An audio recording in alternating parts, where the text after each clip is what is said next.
جب میرے آقا صلی اللہ علیہ وآلہ وسلم کا وصال ہو گیا، جب آقا پردہ فرما چکے، تو بلال حبشی رضی اللہ تعالی عنہ کی کیفیات کیا تھی؟ آپ جانتے ہیں ان کی کیفیات، انگلش میں سنا ہے، آج اردو میں بھی اسی واقعے پر اپنی گفتگو کو ختم کرتا ہوں۔ سیدنا بلال حبشی رضی اللہ تعالی عنہ کو جب میرے آقا صلی اللہ علیہ وآلہ وسلم کی جدائی کا درد اس قدر ہوا کہ جب مدینہ المنورہ کی گلیوں میں چلتے، ہر طرف میرے آقا صلی اللہ علیہ وآلہ وسلم کے چہرہ والضحیٰ کو تلاش کرتے تھے، آقا کے حسن کے متلاشی تھے کہ کسی طرح آقا صلی اللہ علیہ وسلم کا حسین چہرہ میری نگاہوں کے سامنے آ جائے۔ رسالت مآب صلی اللہ علیہ وآلہ وسلم کے بارے میں دیگر صحابہ کرام علیہم رضوان سے بلال حبشی رضی اللہ تعالیٰ عنہ یہ سوال کیا کرتے تھے کہ کیا تم نے میرے محبوب کو کہیں دیکھا ہے؟ کیا تم نے میرے آقا کو کہیں دیکھا ہے؟ آقا صلی اللہ علیہ وسلم پردہ فرما چکے ہیں، میرے آقا صلی اللہ علیہ وسلم اس دنیا سے جا چکے ہیں، اور سیدنا بلال رضی اللہ تعالیٰ عنہ آقا صلی اللہ علیہ وسلم کے بارے میں صحابہ سے پوچھ رہے ہیں، طیبہ کی گلیوں میں سوال کر رہے ہیں، بتاؤ میرا محبوب کہیں دیکھا ہے؟ اور پھر وہ وقت بھی آتا ہے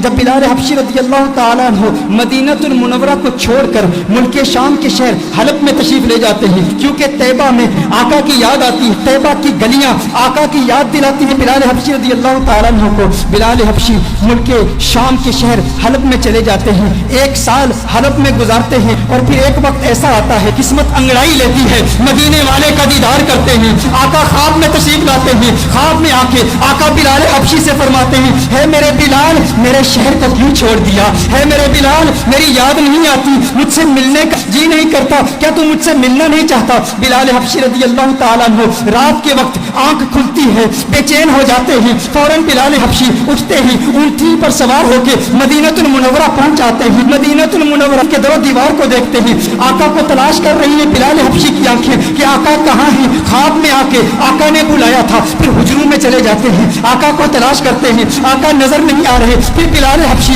فوراً آقا کے قبر انور پر چلے جاتے ہیں، قبر انور پر رو رو کے کہتے ہیں، آقا غلام حاضر ہے، لبیک یا سیدی لبیک یا رسول اللہ۔ آقا دیکھیے آپ کا غلام آ گیا، آپ کا عاشق آ گیا، آپ نے خواب میں آ کے حکم ارشاد فرمایا، بلال آ جا۔ بلال ملک شام کو چھوڑ کے حلب کو چھوڑ کے آقا آپ کی بارگاہ میں حاضر ہو گیا ہے، آقا میں آپ کی بارگاہ میں آیا ہوں اور آپ پردے میں چھپ گئے ہیں، یا رسول اللہ صلی اللہ علیہ وسلم جلوہ دکھا دیجئے۔ اس کے فوراً بعد ایک کیفیت طاری ہوتی ہے، ایسی وجدانی کیفیت طاری ہوتی ہے کہ بلال حبشی بے ہوش ہو کر گر پڑتے ہیں۔ بہت دیر کے بعد صحابہ کرام علیہم رضوان بلال حبشی کو اٹھا کر باہر لے جاتے ہیں، جب باہر لے جاتے ہیں بلال حبشی آنکھ کھولتے ہیں، اس وقت مدینہ المنورہ کی گلیوں میں ہر طرف شورا ہے، ہر طرف ایک ہی شور ہے، سنا ہے بلال حبشی لوٹ کے آ گئے ہیں، سنا ہے آقا کا غلام لوٹ کے آ گیا ہے۔ چشمے تصور سے تخیل باندھیے ان گھڑیوں کا کہ جب مدینے کے باسیوں نے بلال حبشی کی اذانیں سنی تھی،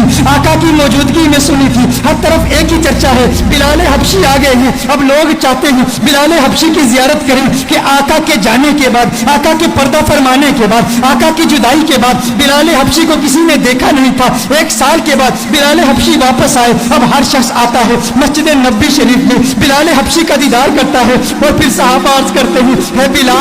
بلال ذرا اپنی آواز تو سنا دیں۔ میرے بھائیو، جب انسان کو کسی سے پیار ہوتا ہے، جب انسان کو کسی سے محبت ہوتی ہے، اگر وہ محبوب دنیا سے چلا جائے تو اس کے محبوب کے رشتوں پر بھی پیار آتا ہے۔ میں اپنا بتاؤں، میری دادی کا انتقال ہو گیا ہے، میری دادی سے مجھے بہت پیار تھا، بہت محبت ہے۔ آج بھی گھر میں اگر دادی کی عمر کی بوڑھی عورتیں گھر میں آئیں، وہ جو دادی کے ساتھ باتیں کیا کرتی تھی، جو دادی کے ساتھ گفتگو کیا کرتی تھی، آج بھی اگر ہم ان عورتوں کی آوازیں سنیں، میں کمرے سے گزرتا ہوں تو رک جاتا ہوں، وہ آوازیں مجھے اچھی لگتی ہیں، کیونکہ وہ آوازیں مجھے میری دادی کی یاد دلاتی ہیں۔ یہ وہی عورتیں ہیں جو دادی سے کلام کیا کرتی تھیں، دادی جن کمروں سے گزرتی تھی ان کمروں کو دیکھتا ہوں تو دادی کی یاد آتی ہے۔ اسی طرح جس سے انسان کو محبت ہوتی ہے تو محبوب کے دوستوں سے بھی پیار ہوتا ہے، ان کی آوازوں سے بھی پیار ہوتا ہے، وہ لمحے یاد آتے ہیں، وہ گھڑیاں یاد آتی ہیں، وہ ساتیں یاد آتی ہیں۔ صحابہ بلال حبشی کے پاس آئے، بلال حبشی سے کہتے ہیں، اے بلال حبشی آج وہ اذان تو سنا دے جو آقا کے دور میں سنایا کرتا تھا،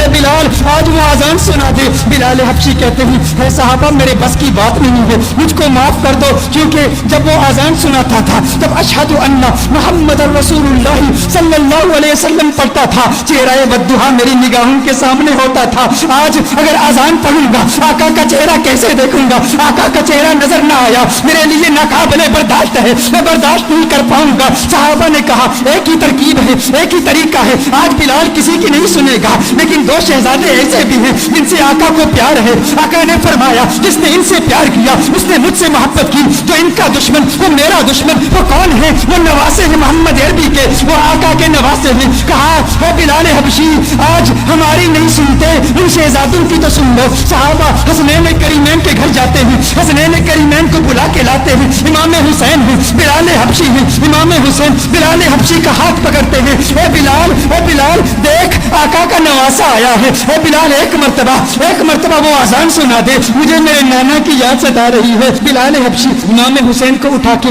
اپنی گود میں رکھ لیتے ہیں اور کہتے ہیں ہے میرے آقا کے شہزادوں، میں تمہاری بات کیسے ٹال سکتا ہوں، تمہاری بات کیسے رد کر سکتا ہوں، میں سناؤں گا اذان، بتاؤ کہاں سناؤں؟ امام حسین بلال حبشی کے ہاتھ کو پکڑ کے فوراً مسجد میں لے جاتے ہیں، کہا اس مسجد کی چھت پہ کھڑے ہو کے اذان سناؤ۔ اب بلال حبشی اذان پڑھتے ہیں، طیبہ کی گلیوں میں بلال حبشی کی وہ آواز گونجتی ہے، اللہ اکبر اللہ اکبر اللہ اکبر اللہ اکبر، اشہد ان لا الہ الا اللہ اشہد ان لا الہ الا اللہ۔ مدینہ المنورہ کے بازاروں میں بلال حبشی کی آواز جب گونجتی ہے تو طیبہ کے مکین بچے بزرگ نوجوان مرد عورتیں سب کمروں سے باہر نکل آتے ہیں۔ یہ آواز ہمارے لیے آقا کی یاد تازہ کر رہی ہے۔ دیکھتے ہیں کہ بلال حبشی آ گئے تو ننھے بچے بھی اپنی ماں سے پوچھتے ہیں آقا کے مؤذن تو آگے، آقا کب آئیں گے؟ ہماری آنکھیں تڑپ رہی ہیں، کب حسن مصطفیٰ کو دیکھ لیں،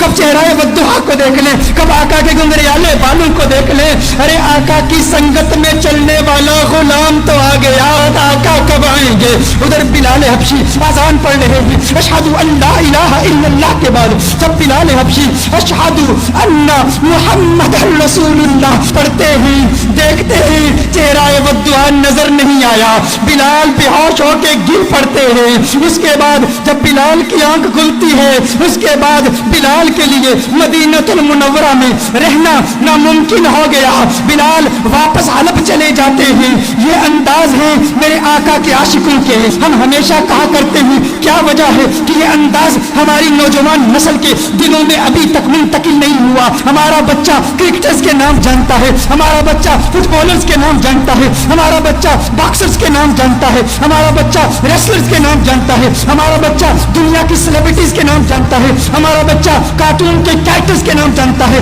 ہمارا بچہ بالی ووڈ سٹارز کے نام جانتا ہے، لیکن ہمارا بچہ آقا کی نگاہوں کے اسٹار بلال حبشی کا نام کیوں نہیں جانتا؟ یہ ہم پر فرض ہے، اگر عشق مصطفیٰ کی محفل سجائی ہے تو آج ارادہ کر لیں ہر روز رات سونے سے پہلے ہم بلال حبشی کے واقعات اپنے بچوں کو سنائیں گے، ہم حضرت ابو بکر کی قربانیاں اپنے بچوں کو سنائیں گے، مولا علی کی شجاعت کے واقعات اپنے بچوں کو سنائیں گے اور انہیں بتائیں گے کہ اس دنیا میں اگر عزت کے ساتھ رہنا ہے تو آقا کا عشق اپنے دل میں سنبھال لو کہ یہ وہ عشق ہے جو انسان کے دل میں اگر سما جائے تو انسان اس دنیا میں بھی کامیاب ہے اور اس دنیا میں بھی کامیاب ہے۔